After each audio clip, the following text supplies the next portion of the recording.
कि कहनी है एक बात हमें इस देश के पहरेदारों से, संभल के रहना अपने घर में छिपे हुए गद्दारों से।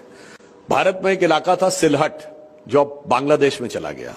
सिलहट में मेजॉरिटी पॉपुलेशन हिंदुओं की थी और बाई वोटिंग ये डिसाइड होना था कि वो भारत में असम का हिस्सा बनेगा या पूर्वी पाकिस्तान का हिस्सा।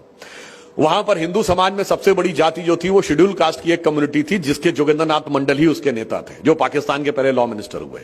उन्होंने, जो आजकल भीम मीम कहा जाता है ना, उसमें आके उन्होंने कहा कि नहीं, मेरी जिन्ना से बात हो गई है और we will remain in with the side of Muslim League and then we will more flourish than the so called Hindu India which is emerging.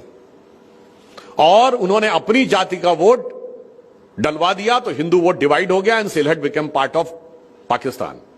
And this happened in 1947, just 3 years after. In 1950, see the resignation letter of Jogendranath Mandal. वो pathetic होके कहते हैं कि उन्हीं की जाति के लोगों के घरों में आकर गांवों में आग लगाई गई, लोगों को मारा गया, महिलाओं से बलात्कार हुआ और कहा गया एक ही रास्ता है, कन्वर्ट हो जाओ या कट जाओ।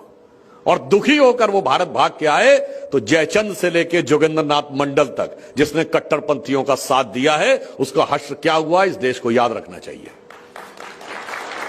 तो फिर मैं एक बात कहूं कि कहनी है एक बात हमें इस देश के पहरेदारों से, संभल के रहना।